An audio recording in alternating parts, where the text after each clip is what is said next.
मी doctor ज्योती सावित्री नागनाथ वाघमारे राज्यसभेची सदस्य म्हणून निवडून आले असल्याने छत्रपती शिवाजी महाराज, भारतरत्न डॉक्टर बाबासाहेब आंबेडकर, महात्मा ज्योतिबा फुले, राजर्षी शाहू महाराज, लोकशाहीर अण्णाभाऊ साठे, कुलदैवत जांभुनी महाराज, माता जिजाऊ, सावित्री, रमाई, अहिल्यादेवी यांना मानाचा मुजरा करून, हिंदू हृदय सम्राट बाळासाहेब ठाकरे, धर्मवीर आनंद दिघेसाहेब यांना वंदन करून, एकनाथजी शिंदेसाहेब यांच्या आशीर्वादानं ईश्वर साक्ष शपथ घेते की कायद्याद्वारे स्थापित झाले आहे अशा भारतीय संविधानाबद्दल मी खरी श्रद्धा व निष्ठा बाळगेन.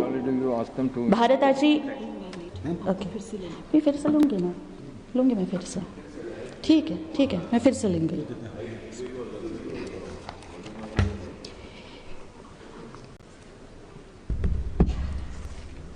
मी डॉक्टर ज्योती सावित्री नागनाथ वाघमारे राज्यसभेची सदस्य म्हणून निवडून आले असल्याने ईश्वर साक्ष शपथ घेते की कायद्याद्वारे स्थापित झाले आहे अशा भारतीय संविधानाबद्दल मी खरी श्रद्धा व निष्ठा बाळगीन. भारताची सार्वभौमता व एकात्मता उन्नत राखीन आणि आता जे कर्तव्य मी हाती घेणार आहे ते निष्ठापूर्वक पार पाडेन. ताई, तुम्ही शपथ घेतली, पण शपथ घेताना तुम्हाला थांबवलं गेलं. तुम्ही बाबासाहेब आंबेडकरांचं नाव घेतलं, सावित्रीबाईंचं नाव घेतलं, पण तुम्हाला डबल शपथ घ्यायला लावली सभागृहामध्ये. माझं अस्तित्व हे छत्रपती शिवरायांच्या, डॉक्टर बाबासाहेब आंबेडकरांच्या आणि माता रमाई, माता जिजाऊ, माता सावित्री यांच्या नावाच्या उल्लेखाशिवाय माझं अस्तित्व अपूर्ण आहे. आणि त्यामुळेच की ज्यांनी आम्हाला माणूस म्हणून जगायला शिकवलं, गावकुसाच्या बाहेर राहणाऱ्या समाजाला ज्यांनी समता, स्वातंत्र्य, बंधुता दिली, त्या महापुरुषांच्या चरणी नतमस्तक होणं, ज्या शिवसेनेनं जातपात धर्म न बघता भीमराज की बेटीला संसदेमध्ये पाठवलं, त्या शिवसेना प्रमुख, हिंदू हृदय सम्राट वंदनीय बाळासाहेब ठाकरे, धर्मवीर आनंद दिघेसाहेबांचं ज्वलंत हिंदुत्व आणि लाडक्या बहिणींच्यासाठी अत्यंत कणखरपणानं उभे राहणारे आमचे लाडके भाऊ एकनाथजी शिंदे साहेब यांच्या नेतृत्वाप्रती मानवंदना देणं हे मी माझं नैतिक कर्तव्य समजते. त्यामुळेच मी त्यांच्या नावाचा नामोल्लेख केला. परंतु मला वाटतं की राज्यसभेच्या नियमाप्रमाणे ते बसत नव्हतं, त्यामुळे दुसऱ्यांदा शपथ घ्यायला लावली. पण ठीक आहे, मला वाटतं की माझ्या भावना आणि माझी कृतज्ञता महाराष्ट्रापर्यंत पोहोचली असेल.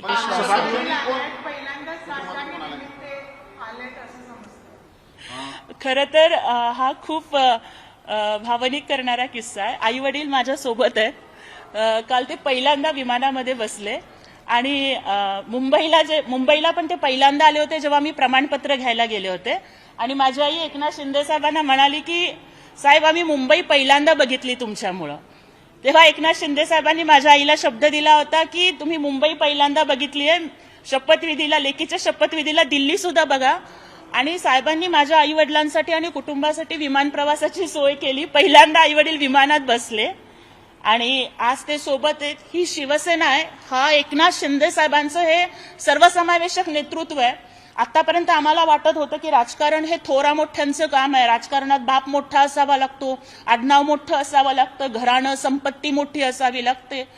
पण संघर्ष मोठा असला आणि एकनाथ शिंदे साहेबांसारखा मोठ्या मनाचा नेता जर पाठीशी असला तर गोरगरिबाची लेख संसदेपर्यंत पोहोचू शकते, संघर्षापासून संसदेपर्यंत पोहोचू शकते, गल्लीपासून दिल्लीपर्यंत पोहोचू शकते. हे फक्त एकनाथजी शिंदे साहेब आणि खासदार डॉक्टर श्रीकांत शिंदे साहेब आणि शिवसेनेमुळे हे दिवस आज आम्हाला बघायला मिळतात.